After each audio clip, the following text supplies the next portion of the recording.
How could you not enjoy yourselves when you're watching your enemies just tear themselves up from the inside out? It's honestly like, I get such joy. I take such delight in watching MAGA just tear themselves up because it's inevitable. We all saw it coming.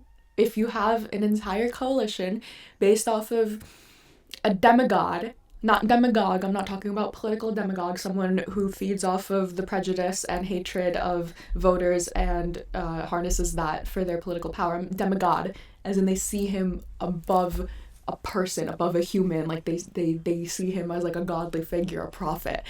It's psychotic. But when you have a coalition completely and solely based off of that and his false version, delusional reality, it's bound to fall apart because everyone in the coalition has their own vision that they're projecting onto him, and the guy doesn't have a stance on anything, so it's very easy for him to just wishy-washy, yes, I'm gonna do this, I'm not gonna do that, I don't know, we'll see, we'll have to talk about that, I'll do a press conference on that in 2 weeks. It's like, needs to have a conversation about is what is it going to mean for the future of our country, our national security, and the incoming Trump administration if we have a bunch of technocrats who are also essentially welfare queens because their companies are receiving government subsidies. I know this video isn't about that, but this is another thing that I feel like more people need to talk about. Like, these people they want to blame immigrants for taking advantage of the welfare system and for stealing our government taxes. Like, do you know how many people get government subsidies? Do you know how many corporations get government subsidies? And do you know how much bigger those government subsidies are as compared to any type of welfare or any type of debit card or gift card or hotel stay or whatever that an immigrant is taking? Like, that's whatever. That's a side tangent. And they want to take over our defense industry.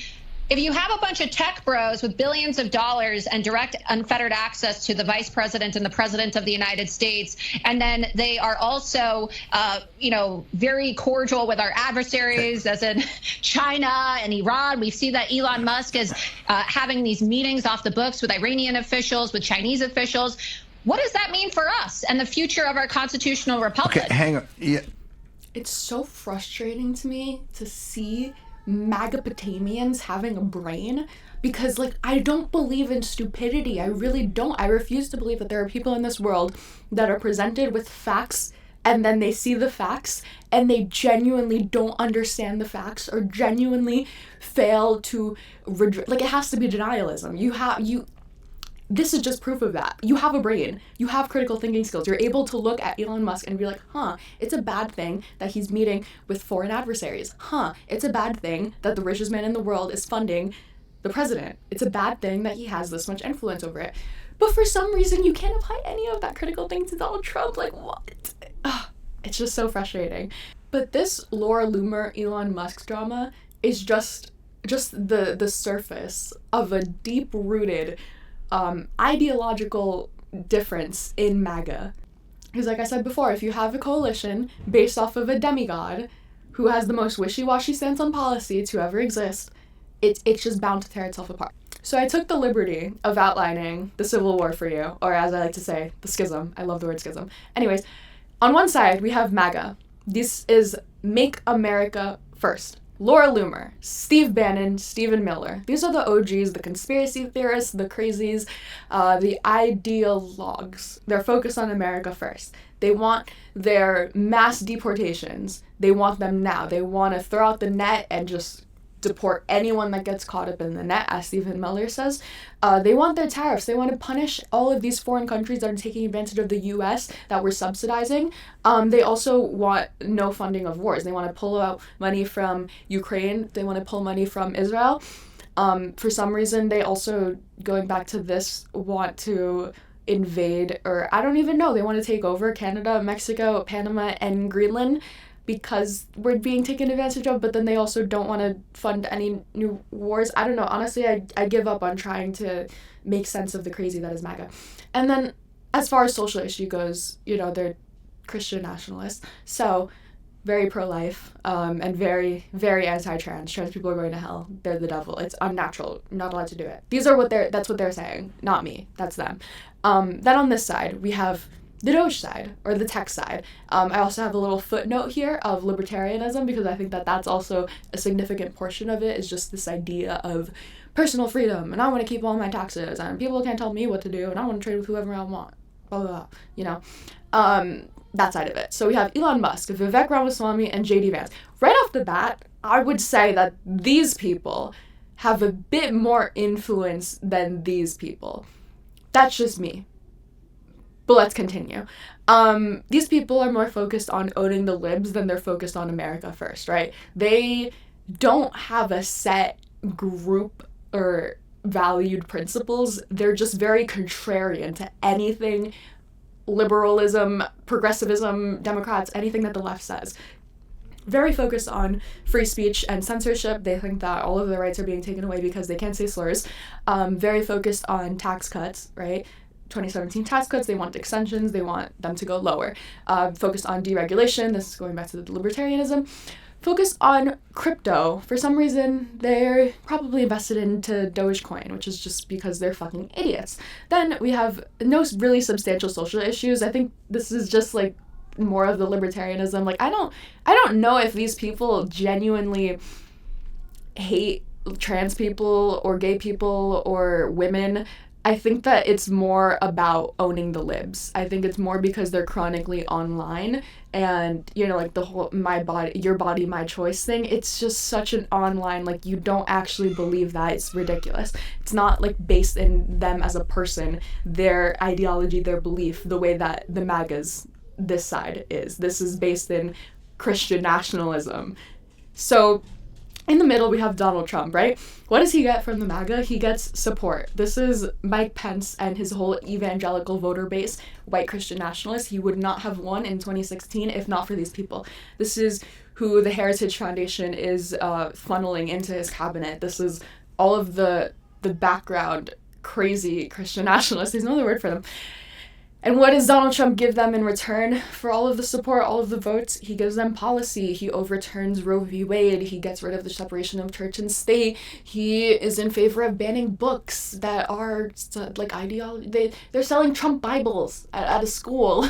It's like required for them. It's crazy. And then on this side, he's getting a lot of money from this side, a shit ton of money. Just going back to his cabinet, going over to his cabinet, he's getting a lot of money from these people, like a lot. And it's not just the money that he's getting in donations and in super PAC donations and in campaign funds and whatnot. It's the money that he's threatening them with. I'm gonna fund your primary opposition to any Republican that votes against him in any legislation. Like, that's an insane amount of power that you have over someone.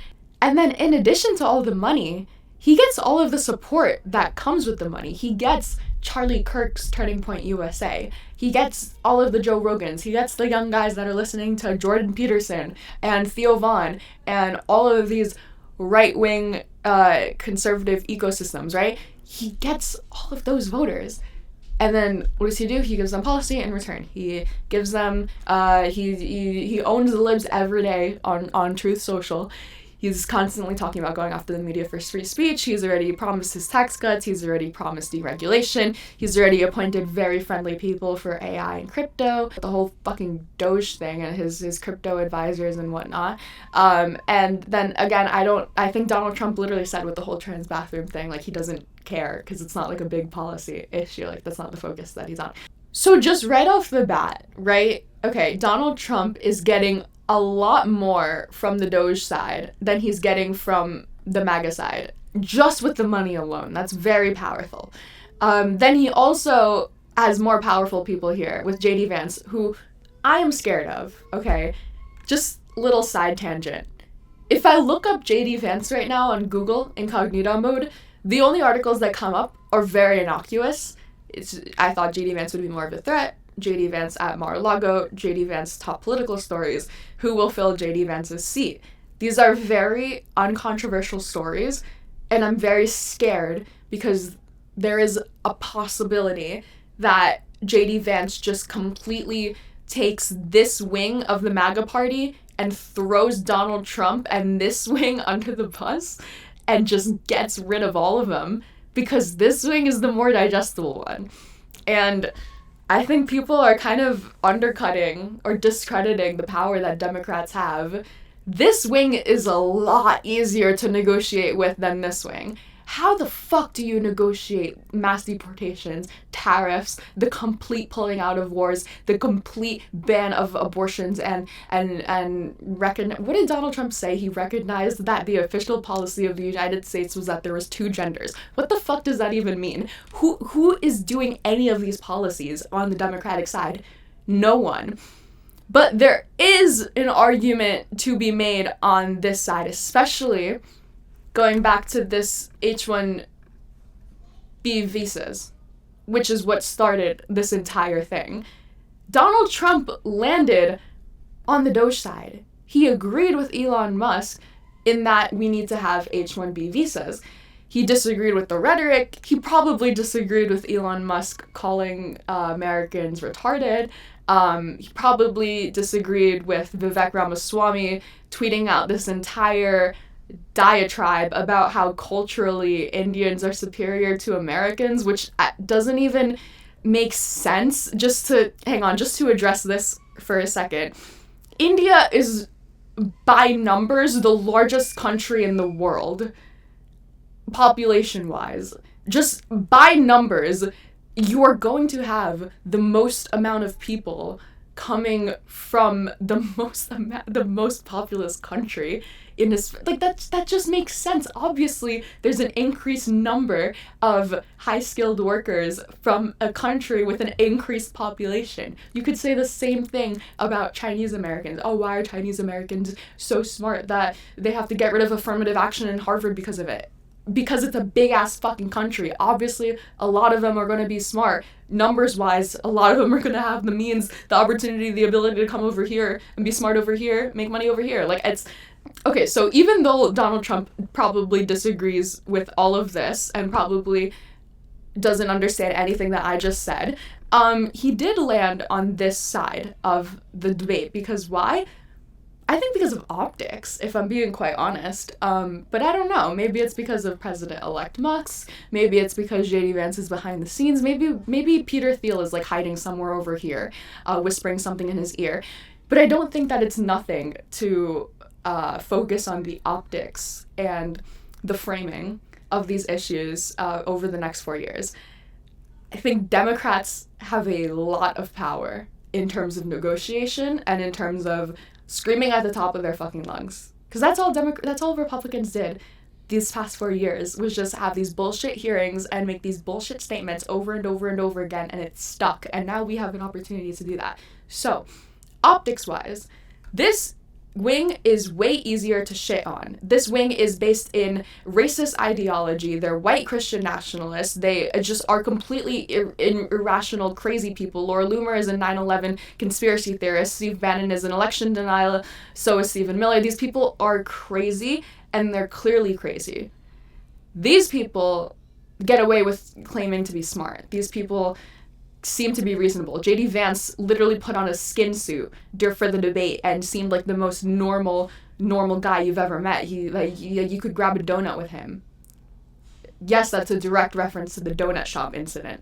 So at the heart of it, this issue is about immigration, right? And just dealing with immigration alone, you could tell Donald Trump cares about the optics. He talks in interviews, and when he gets asked every single time about the family separation, he's made it very clear. You know, the second that the media sees a woman and a mother getting separated, a man and a child, woman and a child, whatever, getting separated, they're going to be very upset, and they're going to scream about it, and they're going to stop the program immediately, and it's going to become a big thing. You can tell that he cares about optics, and also optics are just important. It's important because, remember, even though I deleted them, there's a majority of the Republican Party that's just regular people that aren't really tuned into this whole chronically political narrative and schism. Those people are probably going to be more likely to trust in President-elect Musk and skin suit JD Vance than they are in screaming Steve Bannon, Laura Loomer, and psycho Stephen Miller. Kind of my greatest fear with this whole MAGA schism is that it ends with the end of Donald Trump. Like, there's a very real world where JD Vance, Elon Musk, Vivek Ramaswamy, Peter Thiel, and David Sachs all just overthrow Donald Trump. They call him crazy. They come out with all of these crazy stories about how he's dementia riddled and he's shitting himself behind the scenes, and they group him in with all of these crazy people. Laura Loomer, he's a denialist. He thinks JFK was an inside job. He thinks that 9/11 was an inside job. He's all of these things. It's a great big media frenzy, and they completely turn around. Completely of, I thought that Donald Trump really cared about America first, but the more that I was with him, the more that I realized he really is just unwell, and he doesn't, and so that's why I'm impeaching him and taking over. I can see a world in which JD Vance does that, and I'm scared for when that happens, because underneath JD Vance and this whole Doge tech kind of sheen, there's a very scary authoritarian impulse in JD Vance. Very weird ideas with birth rates, and it's a very scary reality that I don't even want to get into. But before we even get to that, we just have to make it through these confirmations. Look at how many there are to go through. We just have to make it through the confirmations. And then after that happens, we can circle back to see which one of these is gonna end up overthrowing Donald Trump.